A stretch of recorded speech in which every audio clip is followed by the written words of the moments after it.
God, I do love this car.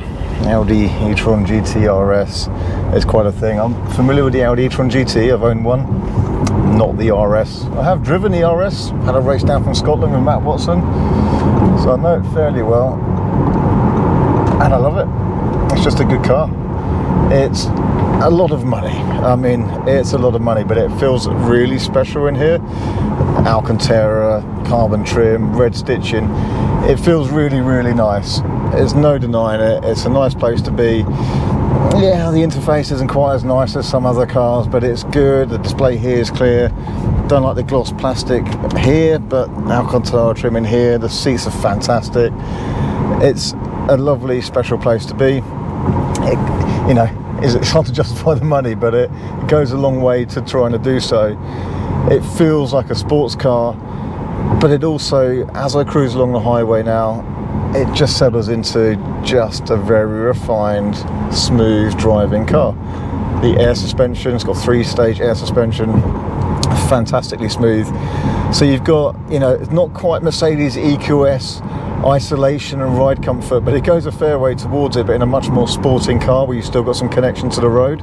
So you can hear the tyres do pick up on a little bit of the surface, and you hear that joins, and it goes, you do get that, but it irons out bumps remarkably well.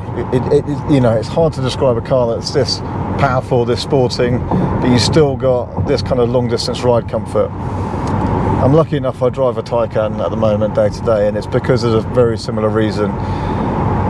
Inside here, this e-tron GT with this Alcantara trim, you know, oh man, it's so nice. I love this red, it's so nice.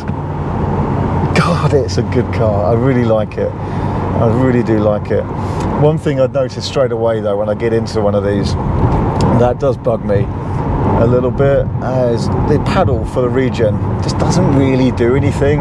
And I did mention this about my previous GT as well. You want to kind of put strong regen on, it just doesn't have it. You can coast, you can adjust it a little bit. It's got an auto regen, so coast and then more regen if you come up to something. Oh, savage pull. But it'd be nice just to have that more adjustable. But for a car like this, you can just cruise so comfortably for hours on end, and that's exactly what I'm doing now. Unfortunately not for the hours on end bit. So I'm going to take this up the freeway here, take it on a couple of twisty roads just to have a bit of fun. This is the last car I'm going to drive on my trip to LA, so I'm going to go up top of the road, take it on the Angeles Pass, and just enjoy it a little bit, because it's fantastic. It's absolutely fantastic. Drive select button here, you've got the option to choose a dynamic mode, firms up those dampers, so now I'm feeling a little bit more. And then you've got an individual setting, you can customize it. You've got an efficiency mode where it actually lowers the car down, better aero, and primarily just tries to use one motor, so it's slightly more efficient. And that you can also turn into eco mode for the climate control, so it just gets the best out of the efficiency it can there. On a road like this though, I'm just going to leave it in comfort for the minute, but just up here I'm going to pull onto the Angeles Crest Highway and put it into dynamic. It seems to have a nice brake bite than my Taycan, if I'm honest. Yeah, good brakes. Didn't actually look when I got in, it's probably got the carbon ceramics. And you get an initial bite, much better. Oh, it's much better than my Taycan. I got the upgraded discs and pads, discs and calipers on my Taycan, but this is better. A few twisties. Now it's time for dynamic. It just firms things up a little bit, sharper throttle response. It's a big heavy car, but it just kind of really hides its weight pretty well. I mean, I can't push hard on these roads. You can corner hard, you can corner fast. Still absorbing those bumps and ridges, but I've got a bit more feel to it now with the firmer damping. The seat's good, they hold you in place. This is such a good car. I've been lucky in this trip, I've seen and driven many fantastic cars. These are way up there. You've got to couple this with the amazing charging speed of these e-tron GT RSs. I've charged one of these like 5%, 55%, 11 minutes. It's quick. Real world range, about 250. You could get a bit more if you tried. You could get a lot less if you were not trying. what a road. You know, this is almost built for these roads, because you've got these nice sweeping corners where the steering's good, the corner's flat, it comes round nicely. It's got those ridges, and this air suspension is good enough to just absorb those ridges and not upset it in the corner. Yeah, suits LA pretty well, this car, to be fair. I think personally, I find on the road the steering a little bit nicer in a Taycan. Pretty hard to fault on this car though. I don't know, it's hard to describe, but somehow on the Taycan you just got a slight different feel on the steering, which is preferable to me. This is a little bit light. It's sharp enough, but it's a bit light, and I haven't got a feel in it particularly, but it's directional enough. These ridges and bumps. Oh yeah. What a perfect car for this. See here, as I descend on this road, paddles, there's nothing there really. I want a little bit of regen because I'm having to move my foot between brake and throttle. But what I have found in this car, which you can't do in a Tesla without upsetting it, is you can left foot brake. So you can actually have your foot on the brake, just dabbing the brakes a little bit, but keeping your foot even on a bit of power still to balance it around. And it doesn't mind having your feet on both, and even pushing both at the same time. So that's good.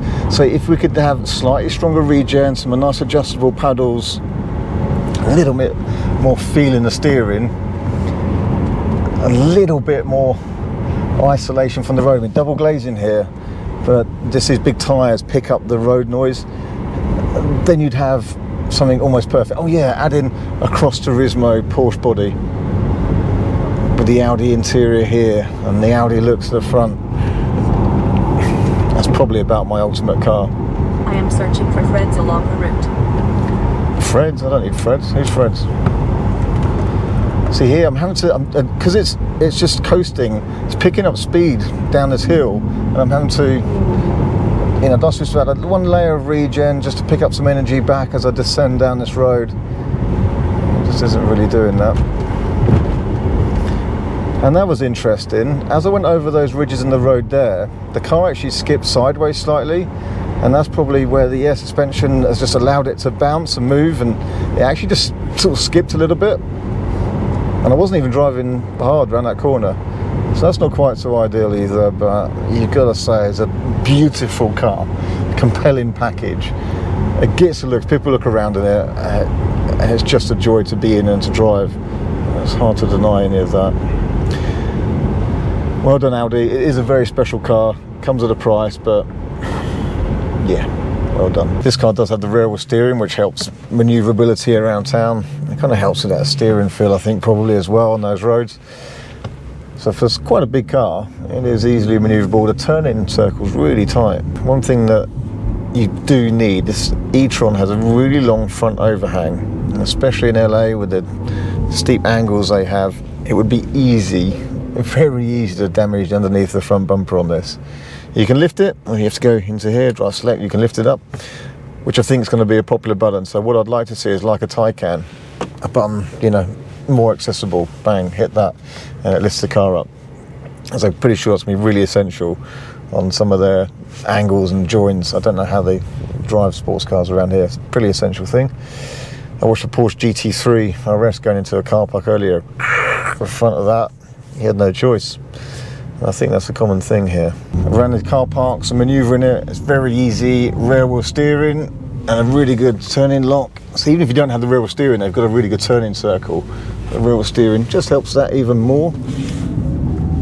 Makes it very easy to manoeuvre around. Quite want one of these, I have to admit. So there we are, the Audi E-tron GT RS. As nice as I remember, a beautiful thing to be in and to own and to drive. Would you have the Audi RS6 or the RS E-tron GT? Well, I'll tell you what, if you could have a sort of wagon version of this and a state version, that would be pretty awesome. That's what a Porsche Taycan Cross Turismo can offer, but it's just a beautiful car. I love it. a special place, as long as you can justify the expense, but it feels worth it. It's really, really nice. Thank you for watching. Stay subscribed. More videos coming soon, and I really appreciate if you leave any comments below. I'll try and read everything I can, and if you give us a thumbs up for this video, that'd also be appreciated too. Thank you for watching. Hey everyone, thanks for watching our videos. If you like our content and want to see more, don't forget to not only subscribe but also hit the bell icon for notifications so you don't miss any new videos as they're uploaded. Plus, we're also on Instagram, just look up R Simons or RSEV. We're on Facebook and Twitter. So lots of news, stories and things as we go on each one of those channels.